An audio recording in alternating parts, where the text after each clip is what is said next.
Welcome back to another episode of Light Beer, Dark Money. I'm Sean Noble. I'm Chris Clements. And welcome to the roller coaster ride. Oh, the Trump blinked. Trump blinked. So this answers the question as to whether this was 4D chess. Okay. Not. Yeah. Not. You think it was all planned? No, it wasn't planned. It wasn't planned. The markets were going to melt. Yeah. It is classic Trump because he is a ready, shoot, aim. Yeah, ready, fire, aim. Ready, fire, aim. And, I'm not saying that's a good thing or a bad thing because sometimes you just have to test what's going to happen. Yeah, that's true. But any of the MAGA guys who were like, this is 4D chess, Trump is doing this exactly the way that he is reacting, which is good. Trump is a realist. That perspective, I think, is correct. Yeah. He is a realist, and he is willing to pivot and move off of a trajectory when it's not going his way. Right. And in this case, by all extents, not only was it going his way, but he had both the Commerce Secretary and the Treasury Secretary in his office telling him what was going to be happening. Yeah, it is. It's all fun and games until the bond market starts to wobble, right? Because that's what took out Liz Trussell in Great Britain, in the UK. Yeah. So when they went in and said, the Great bonds are going to collapse, that's when people really get. The stock market. He was fine with it dumping. What he was hoping was that a lot of that money was going to go into the bond market. Yeah. And it was just going on the sidelines. Yeah. It was not going where they thought it would go. Nope. And to his credit, he pivoted. And you can say he blinked. You can say he changed course. The media will say he blinked.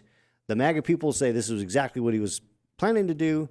I think it's somewhere in between. I don't think he blinked. I think he's just like, hey, this isn't working the way I thought it would. So I'm going to make this about China. So let's double down on China and give these guys a chance, give a reprieve to the markets, but also give us a chance over the next 90 days to start to negotiate these 75 countries who have come to us and said we want to negotiate. But also what we've talked about ad nauseum, you got to get the tax bill done. Yeah, well, you've got to come to a framework that the Republicans in the House are going to agree upon. And they did last night. Yeah, well, they did, but or was it this morning? No, this morning. They put a pause on it, but they've got to get it passed. Well, they passed the budget. They passed the budget bill, which is that's the first framework. Step. Yeah, so now they can go get the tax cut done. But they should have done that first. Well, they Don't have you to. Think? No, they have to. Rules-wise, they have to have a budget. But before we entered into this whole tariff rigmarole, well, I think that the tax cut done. Trump isn't. This is a bigger legacy for you than anything else. Right? I get that, but Trump doesn't have control of the timing of that, and he has control of timing on the tariffs, and so he was like, "I'm going to take control of things that I can do, and we're going to go at my speed." And I'm going to break as much China as I can do. The order of this can be argued. Now we're going to ad break nauseam, China. But literally, he's going to break China. Well, and there's a lot of support for that. Yeah. Mr. Wonderful yesterday was like, I hope he puts 400% tariffs on China. Who's and Mr. Wonderful? He was talking. Help me out here. I don't know who Mr. Wonderful on is. CNBC. Smoke. Who's Mr. Wonderful? Are we talking about? Yeah. Canadian dude on the show. Yeah. Mr. Wonderful. A CNBC guy. Yeah, he's a CNBC. Not Larry Kudlow? Kevin O'Leary. Yeah, Kevin O'Leary. Oh, Kevin O'Leary. So Kevin O'Leary, Okay. Mr. Wonderful. Sorry, thank you. Kevin O'Leary yesterday, he said he hopes that we not only double down on China, triple down on China, quadruple down on China. 400% tariff because there's no other country in the world that cheats, undermines, has not respected the great opportunity that was given to them when they were brought into the world trade, into world trade and into the world itself. And so he's like, let's go. Yeah. Well, so the markets had a huge rebound. And now they've moderated a little. Now they're coming back moderating down a little bit. It was, look, a lot of people selling their gains from yesterday, right? I mean, as we said, people who are in the market are going to play the market. There's still going to be a lot of volatility moving forward until a lot of this gets ironed out in the next 90 days. Right. And certainly if we're able to make some big deals with the UK, with the EU, and with a lot of our major trading partners, that's going to calm the market. Yeah. Again, if the game is 0-0, if that's what we're going to be negotiating, 0-0, the markets are going to react well. Well, and that is, so I had very good timing on this. I was at an event last night. I really enjoy when I have a good segue. Great segue. Yeah. I had at an event last night that was honoring the 100th birthday of William F. Buckley. This year he would have been 100. I'm sorry I missed that. We've talked about that on the podcast before, and we'll be talking about William F. Buckley over and over again throughout the year. This is one of those times because National Review Institute, Goldwater Institute, and Skettle held an event to honor William F. Buckley and the relationship he had with Barry Goldwater. Yeah, which was a key. I mean, and anyone who is been at all paying attention to the conservative movement in the history of the conservative movement understands that if there was no Buckley, there'd be no Goldwater. If there hadn't been a Goldwater, there would be no Ronald Reagan. Yeah, and without Ronald Reagan, communism would not have been defeated. Without Ronald Reagan, you can say there would be no Donald Trump. Well, there wouldn't be. Period. I mean, maybe there wouldn't be in America. No, because the Soviets would be taking over the world. So there,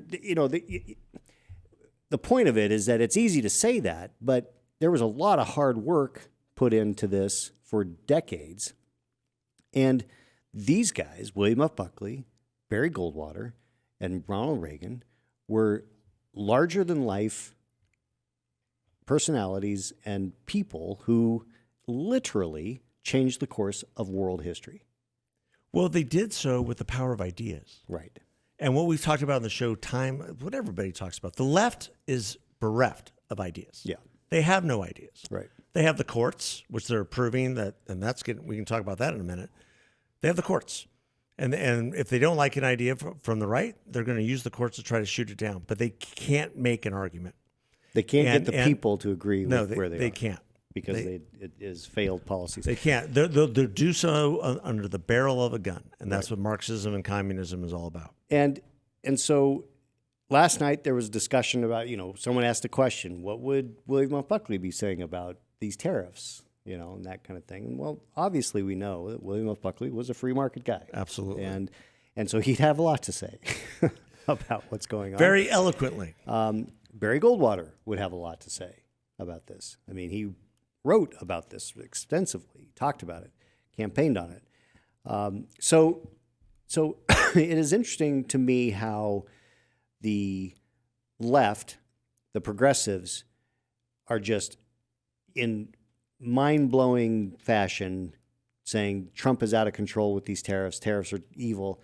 And it's like, wait a minute. You love tariffs when Bernie Sanders is talking about it. The point I made to somebody yesterday was Donald Trump is an FDR Democrat. Rich Lowry had that. That was his key article. Oh, is that right? Yeah. There you go. From National Review. Well, there you go. You must have read it. I didn't, but you didn't? I should now. But because, FDR was big on tariffs, and he was a pro-union guy, and he was an anti-government union guy. So that's exactly where Trump is right now. I mean, FDR was the one who said... We have said it time and time again, Donald Trump is not a conservative. No. He's not. He is maybe a reformed Democrat in some ways, but he's a populist, and he's gonna go whichever way the wind blows. And he's a pragmatist, and he's a realist. Those are good things, but he's not a conservative. No, and which it's fine, but just don't lump all conservatives with Trump, and don't lump Trump into the conservative movement. No, because he's not. He happens to be a Republican because that was what he figured was the best place for him to be. I mean, if he'd run for president in the 80s, it would have been as a Democrat. Well, I mean, he's an amalgam of both FDR, and then he's borrowed a lot from Reagan as well. And Right. part of his legacy, as we've been talking about, are these tax cuts and the new tax cuts that he might be able to implement as well. So that is directly out of the Steve Moore playbook and the Jack Kemp playbook and the Ronald Reagan playbook, and hopefully we can get that playbook moving. Yeah. So we talked a couple episodes ago about how we were going to read these books. Yes, I have to confess I have not yet cracked. Well, I am nearly done with Fight by Amy Parnes and Jonathan Allen, and it's actually a very fun read. Okay. As an insider, I was supposed to come prepared today with that, but it's okay because I think you read it, so I don't have to. Yeah, that's right. Because we'll devote. I think we'll wait for the next book to come out. The other one that's going to be much more coming out next week, I think. Yeah. That's the one that really does the deep dive on the cover up of Biden's mental acuity. This one doesn't do it as much, other than just to say, oh yeah, he. I'm starting to feel that term is too nice for what this country went through the last 4 years. His mental acuity. You mean his outright, complete, total dementia? Well, and it would mental degradation. I want to be clear because I personally watched this with my dad.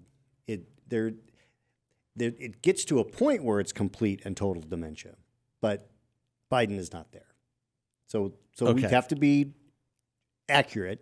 He has episodes of complete dementia, but he is not in that. He's not complete and total. Yeah, he's not a complete and total at this point. It's incremental. Yeah, it's what everybody who suffers from this goes through. It's a decline that they have good days, they have bad days, they have good moments, they have bad moments. I mean, I understand that. Well, for the last 4 years, he had a lot of bad moments. Well, sure he did because he's in that decline. And the cover up is so egregious. Well, that's the part that is just outrageous. Yeah.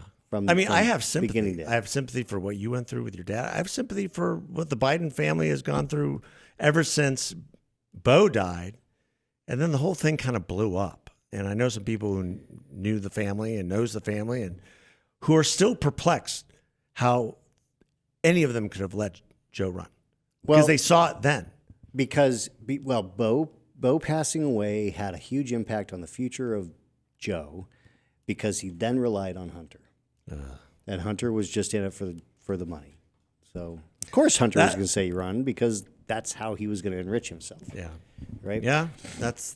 Do they talk about that in the book? No. They don't. They do talk about... They don't talk about that line that you just drew, which I think is really important with what we've experienced in this country over the last 10 years. Well, and the fact that you have the New York Times wrote a story a few days ago. Well, they're finally coming to the party. Which was like, yeah, right. This is what we've been saying for 2 years, 3 years, 4 years. Where have you been? And, now they've come to the party. What planet have you been living on? Right. So, the book is a fascinating read just from the standpoint of getting the inside scoop from both campaigns. It has Trump stuff and Biden and then Kamala. And so we'll go into a deeper dive on that book and the other books that are coming out on this stuff. And we'll just do a whole episode or two. We need to get the authors on the show. Yeah, we can do that. We can definitely do that. Get them to zoom in. I feel like there was something else that I thought was very important to cover today. Supreme Court? Well, go ahead. The lawfare against Donald Trump that got swatted this week. Well, and finally, the Supreme Court has Amy Coney Barrett doing whatever she's doing aside. I mean, thank goodness. I mean, just so the ruling that came down against the judge in the D.C. Circuit, who had, regardless of what you think of what Trump was doing, is good or bad or indifferent, he had no authority to make any ruling at all. He was out of his jurisdiction. Right. Completely. That's what I loved about the ruling. Yeah, because it didn't go to the merits. It went to the standing. It went to the standing. You, D.C. Circuit, are not in the appropriate venue for and you cannot do a class action lawsuit. You can't do a class action lawsuit. I mean, which is totally true. I mean, if you are here illegally or in your mind, here under some type of space the word. We are just This barrel is of laughs today. Terrible thing. Basically, if you're here because you're afraid of what's going on in your country and you're seeking asylum. If it's a case against you, then that has to be you have to be adjudicated individually. You are not lump summed into lumped into thousands of other people. This is not a class action deal. Yeah. This is a person by person basis because every person has a different situation. And they have to make the argument that I need asylum because if I go back, I am going to be damaged, be hurt or killed, or my family's going to be in danger or whatever. But that's a individual by individual case. I mean, it's why we have immigration attorneys and organizations like the Florence Project, which helps immigration folks. I mean, and these individuals were apprehended and being held in Texas. Right. And that's trying to do where this. It should be adjudicated. Exactly. And how they got a judge, a D.C. judge. They went judge shopping. They went judge shopping like they do.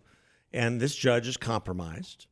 His daughter actually is in the business of defending some of these people. Is that right? Yes, and raising money for them and settling them. It's unbelievable. So kudos to the Supreme Court for finally stepping in and just bringing some rule of law. I mean, this is what the law says. And for the judge to think that he is bigger than the executive, and hopefully Congress can step in. I know there's a resolution in the Senate. Hopefully it's in the House. I don't know if it'll pass, but step in and take this sort of power away from district judges. You think they could make national rulings to handicap the executive? Right. They can't. Right. And so a lot of this needs to continue to be adjudicated to the Supreme Court, so they can cut them off at the knees. Yeah. And that's true for Republicans and Democrats and everything else. Exactly. Yeah. Exactly. So I think Tom Holman, it's full steam ahead. Full steam ahead. As it should be. Welcome to the lovely country of El Salvador. Yes. Ladies and gentlemen. Well, it will, all of the attention lately has been on the tariff issue. You still have these court rulings dealing with the immigration and the border security. I mean, it is pretty remarkable when you think about it that the border crossings are down 94%. Yeah, it is a trickle. Yeah, and it's just because people know, not going to be able to get through anymore. Yeah, it exposes the criminality really of the Biden administration with regard to immigration. Because now, and we've said in the last podcast, you're having numerous illegals, over 1.2 million with Social Security cards. Yeah. Medicaid. Right. You're taking benefits away from Americans. Yeah. Well, it's like, okay, it doesn't go from what it was to what it is now. I mean, just a complete off the cliff number it exposes the complicity of the Biden administration working hand in glove with these NGOs that made this basically a marketplace of float. This isn't the cartel coyotes. No. These are NGOs getting taxpayer dollars. Yes. And money from other places, including supposed respected groups like the Catholic Bishops of America. Really? Yes. They were getting millions and millions to resettle refugees.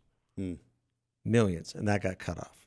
You heard them screaming. The federal government was a huge part of their budget, apparently. Yeah. Well, yeah. So, kudos to Doge and kudos to Trump. This has been the most impactful part of his administration. We haven't hit 100 days yet. No. And then the other court ruling that came out was that the courts said, hey, yeah, you can, in fact, fire these federal employees. Well, of course he can. Well, you can because so many of those employees were hired in the last 2 months of the administration to suck up all the air in those agencies. Anyone in a probationary period, they can be. Of course, and that's true in the private sector as well. You're on probation. You got a 3 months probation.